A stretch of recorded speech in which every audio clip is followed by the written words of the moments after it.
My name is Daniel Reeves, and for 11 years I've owned a small, empty lot at the edge of a quiet subdivision called Willow Creek Estates. It's not much to look at. Half an acre of grass, a few oak trees, a rusted old fence post left over from a previous owner, and a view of the creek that gives the neighborhood its name. I never built on it. I never needed to. My wife and I bought it years ago as a kind of insurance policy, a place we thought we might build a retirement home on someday, or maybe leave to our kids. For over a decade, that lot sat there peacefully, collecting leaves, growing wildflowers, and costing me exactly nothing but a modest property tax bill every year. That piece ended the week Diane Sutter became president of the Willow Creek Homeowners Association. I want to be fair here, because I know these stories can make it sound like every HOA president is a cartoon villain. Most of them aren't. Most of them are ordinary people who volunteer their time to keep a neighborhood looking nice. And I actually respected the woman who held the position before Diane. She was reasonable. She sent friendly reminders about trash cans and lawn heights, and if you had a good reason for something, she'd work with you. Diane was a different breed entirely. From the moment she took over, notices started appearing in mailboxes weekly. Fines for holiday decorations left up 2 days too long. Fines for a basketball hoop at the end of a driveway. Fines for a garden gnome that apparently violated some clause about unapproved lawn ornamentation. People grumbled, but most just paid up to avoid the hassle. I didn't think much of it, because my lot was empty. No house, no lawn ornaments, no basketball hoop. What could she possibly find to complain about on a patch of grass with nothing on it? I found out in March. The first letter. It came in a cream-colored envelope with the Willow Creek Homeowners Association logo stamped in the corner, the kind of letter that always makes your stomach drop a little before you even open it. Inside was a single type page, signed by Diane Sutter, HOA president. The letter informed me that Lot 14, currently unimproved and vacant, had been identified during a neighborhood beautification audit as being in violation of several HOA guidelines. Overgrown vegetation, unmaintained fencing, and then, in bold letters near the bottom, per association bylaws, unimproved lots left vacant for extended periods without a construction timeline may be subject to reclassification as common area, pending a vote of the board. I read that sentence 3 times. Reclassification as common area. In plain English, she was suggesting that my privately owned lot, the one I had a deed for, the one I paid taxes on every single year, could simply be voted into becoming shared community property. As if you could just decide someone else's land wasn't really theirs anymore because nobody had gotten around to building a house on it yet. I called the HOA office the next morning, more confused than angry at that point. I figured it had to be some kind of clerical mistake, a form letter sent out to the wrong address. The woman who answered the phone transferred me straight to Diane. "Mr. Reeves," she said, in the overly pleasant tone of someone who has rehearsed being pleasant, "I'm so glad you called. I wanted to loop you in personally. The board has some concerns about Lot 14. "What concerns?" I asked. "It's an empty lot. There's nothing to have concerns about." "That's exactly the issue," she said. "An empty lot for this long doesn't align with our community vision. Our covenants encourage active use of all parcels within Willow Creek. Since you haven't submitted any building plans in, 11 years? The board feels it may be time to discuss alternative arrangements." "Alternative arrangements," I repeated. "You mean taking my land?" "Nothing so dramatic," she said, laughing lightly, the kind of laugh designed to make you feel like you're overreacting. "We are simply proposing the lot be maintained as a shared green space. Think of it as a park for the neighborhood. Kids could play there. It would raise everyone's property values, including yours." I told her, as calmly as I could manage, that I had no interest in donating my property to the neighborhood, and that if the HOA had a landscaping complaint, I'd be happy to hire someone to mow it. She said that was a start, but that the board would still be discussing the lot's long-term classification at the next meeting, and that I was welcome to attend. I hung up feeling like I'd just been informed, very politely, that someone intended to take something from me, and that my objecting to it was viewed as an inconvenience to be managed rather than a right to be respected. The escalation. I want to be honest about something. When this first started, I assumed it would fizzle out. HOAs send aggressive letters all the time, and most of them don't actually have the legal teeth to back up half of what they threaten. I figured Diane would move on to her next crusade, maybe mailbox colors, maybe driveway cracks, and forget about Lot 14 within a month. I was wrong. Over the next 6 weeks, I received 4 more letters. Each one used slightly stronger language than the last. The second letter referenced a supposed clause in the community bylaws about beautification obligations for undeveloped parcels. The third letter included a photograph of my lot, taken from the road, with a red circle drawn around a patch of tall grass near the creek, as if this were evidence in a trial. The fourth letter, the one that finally made me sit up straight, informed me that the board had voted, without my input, without a hearing, without so much as a phone call, to schedule a community vote on the future use of Lot 14 at the upcoming quarterly meeting. That was the moment I realized this wasn't going to blow over. Diane wasn't just annoyed about an empty lot. She had a plan, and the plan involved getting enough neighbors on her side to vote my property into becoming a public park, whether I agreed to it or not. Around the same time, my wife, Melissa, started noticing something odd whenever she walked our dog past Lot 14 in the evenings. A car she recognized as Diane's would sometimes be parked along the curb near the property line, engine running, Diane sitting inside with what looked like a tape measure or a clipboard resting on the dashboard. Once, Melissa said, Diane got out and walked the edge of the lot for several minutes, pacing off distances near the creek, before driving away without acknowledging her. It wasn't anything illegal. It wasn't even necessarily strange, on its own. But combined with everything else, it added a layer of unease that made this feel less like a policy disagreement and more like something personal. I did some digging around the neighborhood, quietly asking a few people I trusted what they knew about Diane. What I learned painted a clearer picture. Before becoming HOA president, Diane had tried twice to buy Lot 14 herself, both times offering well below market value, and both times being turned down by my wife, who handled our correspondence with real estate agents. Diane's own backyard, it turned out, backed right up against the lot. She'd been trying to expand her view of the creek for years, and when buying it outright hadn't worked, she'd apparently decided that becoming HOA president would let her simply legislate her way into what she wanted. One neighbor, a friendly older man named Harold who'd lived in Willow Creek since it was first built, told me over his fence one afternoon that Diane had mentioned to him, almost a full year earlier, before she'd even won the presidency, that she thought the vacant lot down by the creek would make a lovely little park if the right person were in charge. At the time, Harold said, he hadn't thought much of it. It sounded like harmless small talk, the kind of thing neighbors say about landscaping and curb appeal. In hindsight, it read very differently. That's when I stopped feeling confused and started feeling something closer to determined. Digging for answers. I am not a lawyer. I'm an accountant, which means I understand paperwork, I understand precision, and I understand that when someone tells you a rule exists, the very first thing you do is ask to see the rule in writing. So that's exactly what I did. I called the HOA office and requested a copy of the full, current bylaws and covenants, specifically the section referencing beautification obligations and reclassification of vacant lots. It took 2 weeks and 3 follow-up calls, but eventually I received a scanned PDF of the governing documents. I read every page. There was no clause about reclassifying vacant lots as common area. There was no clause requiring a construction timeline for undeveloped parcels. There was a general landscaping maintenance requirement. Grass couldn't exceed 12 inches, that sort of thing, which I was more than willing to comply with. But the sweeping authority Diane had been describing, the idea that the board could simply vote my land into becoming a shared park, did not exist anywhere in the document. She had been bluffing the entire time, counting on the fact that most people don't actually read the fine print of their HOA agreements, and that most people, faced with official-looking letterhead and confident language, will simply assume the person in charge knows what they're talking about. But bluffing is one thing. What came next was worse.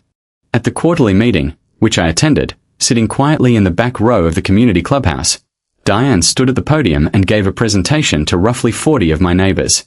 She used the phrase abandoned lot no fewer than 6 times, despite the fact that I owned the property outright and had never abandoned anything in my life. She showed slides comparing Lot 14 to a wasted community asset and proposed that the board formally request to either submit construction plans within 90 days or voluntarily donate the lot to be converted into a park, complete with a walking trail that, I noticed on her rendering, curved suspiciously close to her own backyard fence. When the floor opened for questions, I raised my hand and asked, politely, which specific bylaw gave the board authority to force a property owner to build or surrender land. Diane hesitated for just a second I will remember for a long time, before saying that the board was exploring updates to the covenants that would formalize this authority going forward, and that in the meantime, community pressure and good neighborly cooperation were the tools available to encourage compliance. In other words, there was no rule. She was trying to shame me and my neighbors into pressuring me, hoping that would work where the law didn't.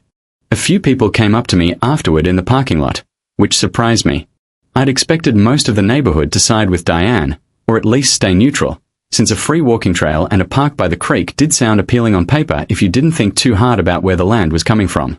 Instead, a woman named Patricia, who lived 2 doors down from Diane, pulled me aside and said quietly, "For what it's worth, I don't think what she's doing is right. But nobody wants to be the one who says so first."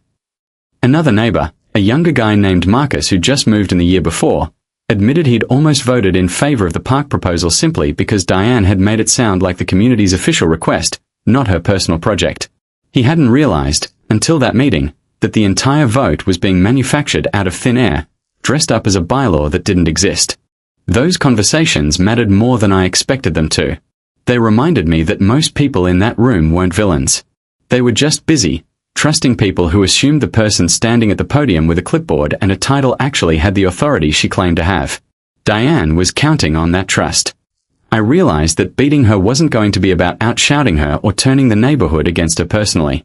It was going to be about giving people something undeniable, something in black and white, that made the trust misplaced obvious to everyone at once. I left that meeting angry, but also, for the first time, confident. Because if she had no legal standing, then all I needed to do was prove it, clearly and publicly, in a way nobody could argue with. The county records office. The following Monday, I drove down to the county recorder's office to pull the full chain of title on Lot 14. I already had my own deed, obviously, but I wanted the complete history, every transfer, every prior owner, going back as far as the records allowed. Partly this was for my own peace of mind. Partly, if I'm honest, it was because some instinct told me there was more to this story than a simple property dispute. The clerk who helped me was a patient woman named Carol who had clearly seen her share of frustrated homeowners fighting with their HOAs. When I explained the situation, she gave me a knowing look and pulled up the records herself.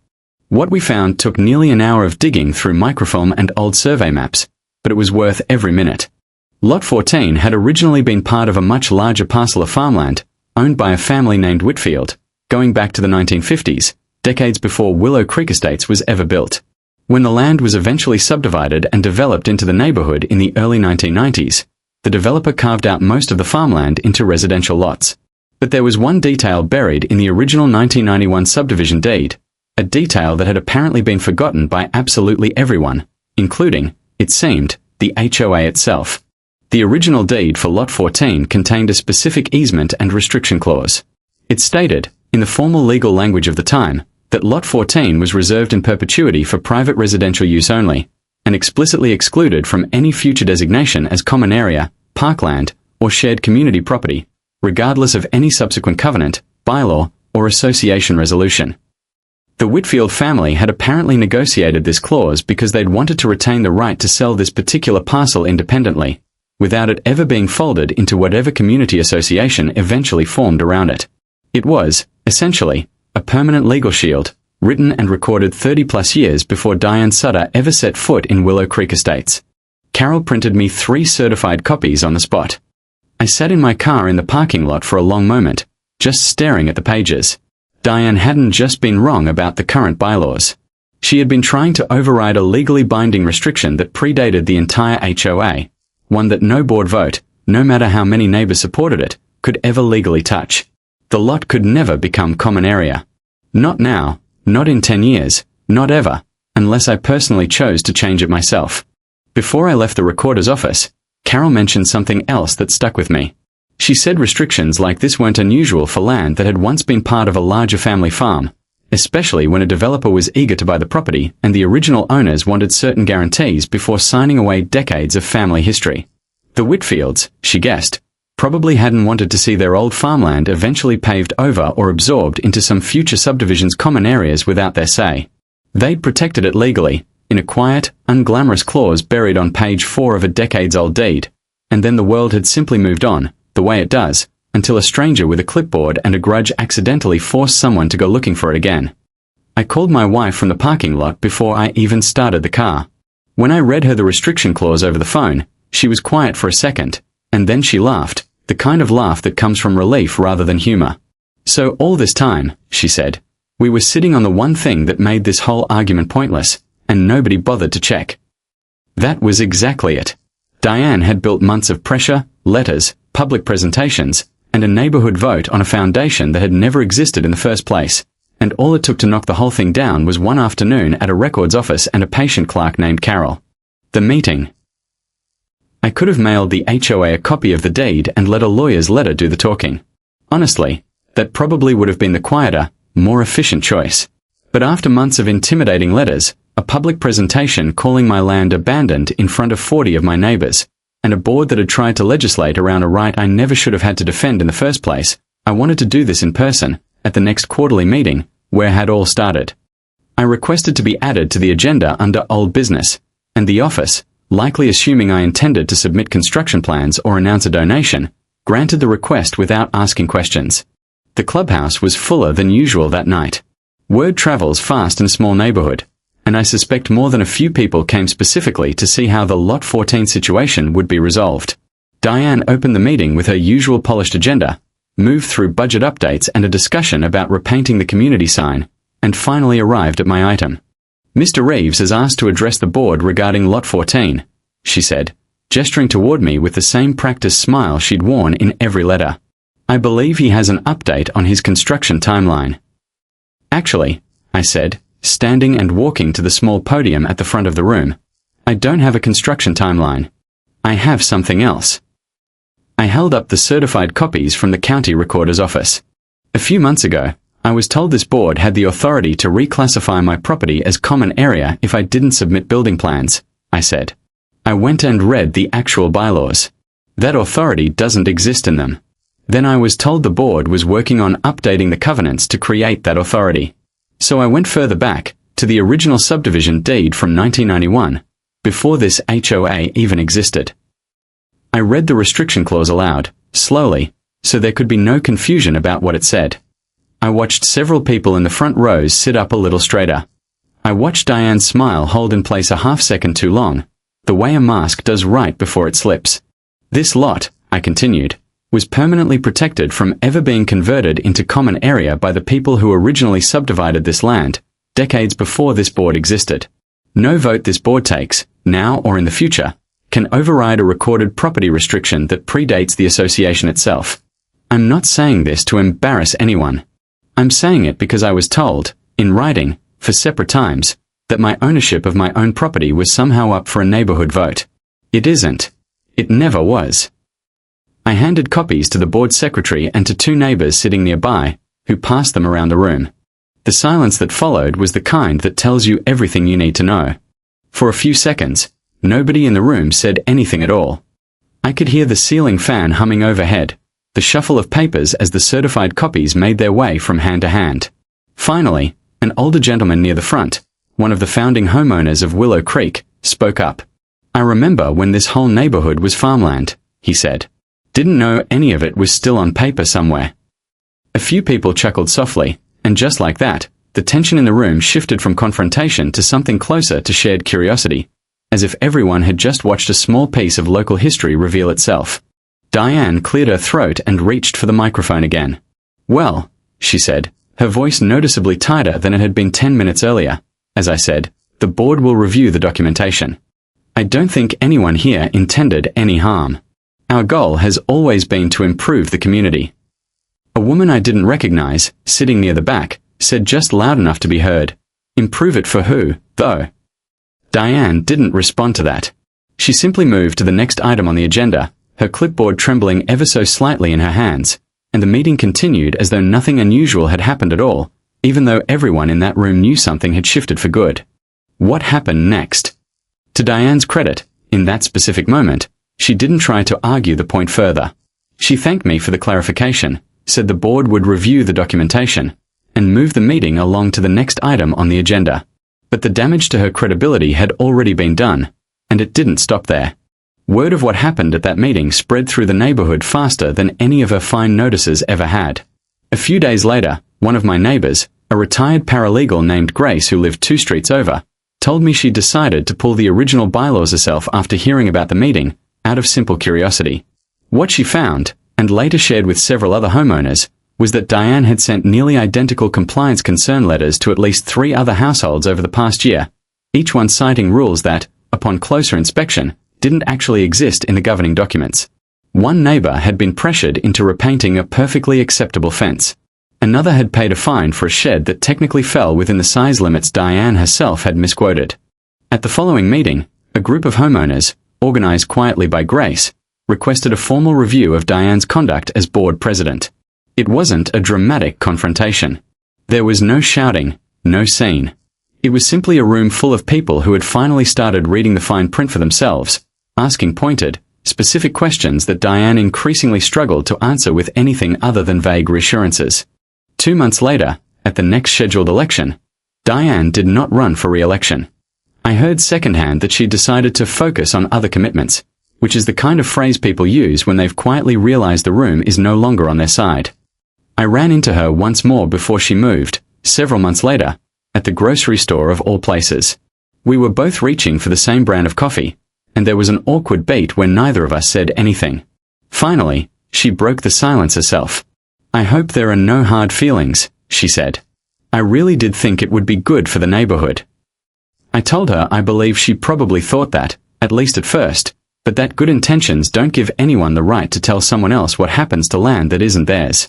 She nodded, didn't argue, and we went our separate ways down the aisle. I don't know if she ever fully agreed with me, but she didn't try to convince me otherwise either, and that felt like as much closure as I was going to get.